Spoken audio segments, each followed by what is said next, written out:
Most organisations will have a large-scale organisations will have crisis plans, incident plans. The tendency here is to build big documents with a lot of words in them, and my personal view is that isn't really a plan. We see dozens of crisis management plans every year, and some of them, they can vary from 40, 50 pages right through to 5-volume sets that look really good on a bookshelf, but unfortunately are not very useful. So one of the things that I've learned from my research with the emergency services is the sheer amount of plans and preparation that go into place for preparing them for emergencies. So obviously this is very sensible and it's something that's really needed, so people actually know what to do when a crisis happens. But one of the potential negatives of this approach is that it doesn't train individuals in ways to actually deal with decision making under pressure. The most important parts: what's your structure, what's your invocation look like, how would people be notified, and what tools are we giving people in order that we want them to use that sort of good practice for actually running the crisis and the governance and the structure that goes in place around that. So it's less prescribed, and again I'd sort of reference no crisis is the same, so your crisis plan's got to be flexible. And the makeup of the crisis team has got to reflect that. You're not going to be reading through reams of documentation and page after page of what your policy is for dealing with a crisis. But what you will need is a checklist or a role checklist or an agenda or something that's going to take you through your crisis process. Because ultimately, working in a crisis, you are going to be dealing with highly pressured situations, and you're not going to be able to think straight, so you just want something to prompt your thinking. And it needs to be flexible and it needs to be adaptable, that you could deal with it in any type of situation.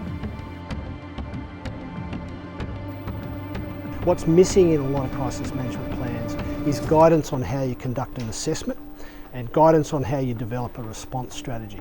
And the third reason that they don't work is they're not integrated. So you often have different functional areas responsible for different parts, but of course as things start to escalate, then it tends to be a different team altogether that takes over, and they're focused on communications. And if you're just focused on communications without the assessment strategy, you're communicating, your communications lack substance. So that's where all the corporate PR fluff comes out, and that's frankly is more likely to get you into a crisis than keep you out of one.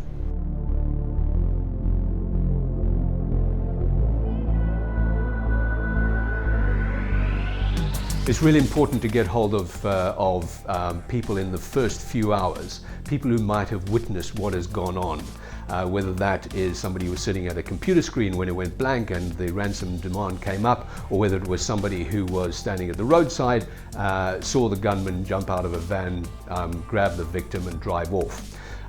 Because life moves these people on. They won't necessarily move off and try and avoid you, it's just that they might not be available. And the idea is to get as much information from them as quickly as possible before they disappear or they go off and do something else.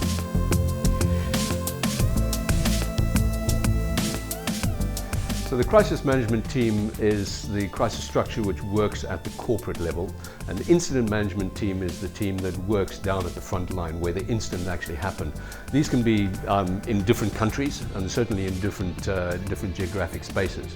It's really important that communication is maintained, because the crisis management team at the corporate level is making the decisions. They are in charge of the big strategy. Whereas the guys at the incident management team are actually dealing with the incident itself. How do you activate your team? How do you get the right people around the table? What are the sorts of tools and checklists that you might need to have in place? It looks like this huge mountain and you're never going to be able to climb that. If you break it down into flights of stairs, you can get up those flights of stairs and you can deal with each of the things that you need to deal with in the crisis until you get to a situation where actually you have what we call a battle rhythm, where the CMT is not sitting for 18 hours a day in the boardroom just going round and round and round talking about the same information that actually has not improved. They haven't got anything new in, but they're all speculating about everything. What we need to start looking at is the longer term disruption, maybe reflective of a lot of the sort of disruption type incidents that a business could face. So what's your plan look like when you've got to circulate team members, when you've got to circulate leaders, you've got to hand over what you're doing because you're now in week 8 or you're now in month 6. And the range of sort of incidents that could create that are vast. You know, they're very reflective of that long-term supplier disruption or financial issues that are coming into the company. Like I said, my biggest bit of advice for that is start to plan for the long term. I think it's something that's hugely overlooked. The larger the project and the more complex it is, that is to say, the more stakeholders or partners are involved, the higher the need for strategic planning.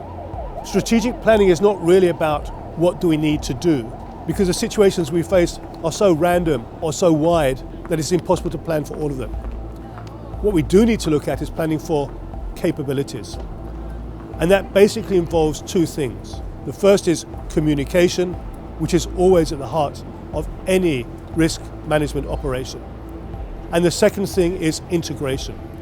How do we create an integrated, overarching framework that allows all the partners, all the stakeholders to both be aware of what is happening, but also to be able to make their contribution to any situation that is ongoing, both on a normal operational status and the event that something goes wrong and they need to start creating emergent and innovative solutions to unexpected events. If you're dealing with a really highly pressured situation, it's really difficult to think straight. You can't plan, you can't rationalise. So having something there just to guide your thinking is really how crisis plans should be written, how they should be developed. So it's good to have your plans and procedures in place, but you actually need to have more training on how people deal with these situations where there is no right or wrong answer. And importantly, having a strong rationale is one of the most kind of useful things you can have when you're dealing with a wicked problem. It's very difficult to criticise someone's judgment if they have a sound rationale that they made this decision based on the information that was available at that time.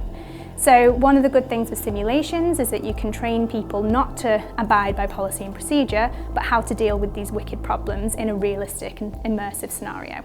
And one of the things that we do with our teams is to actually get them to carry out psychometric testing so they can understand the different sorts of drivers that might drive one team member as opposed to another team member, so that you can start understanding that if people are working under pressure, some people might become more directive, some people might go more introverted, and you start being able to understand how your colleagues and how your team members might react so that you can get the best out of people during a crisis.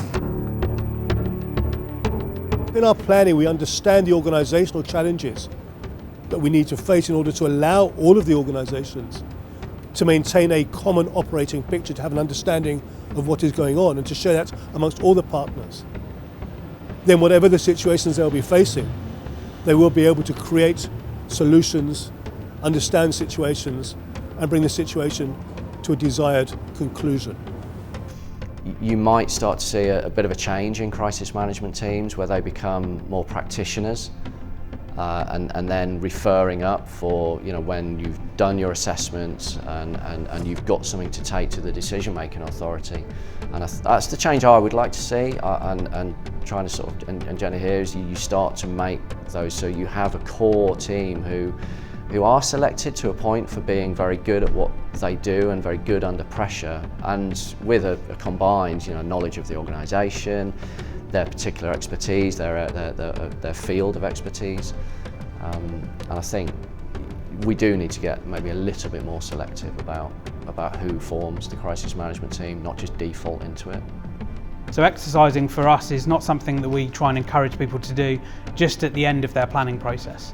And that can involve desktop classroom-based sessions which are very low cost and very much focused on developing concepts and confirming understanding well ahead of more complex multi-agency or supply chain engaging exercises with an organisation's stakeholders.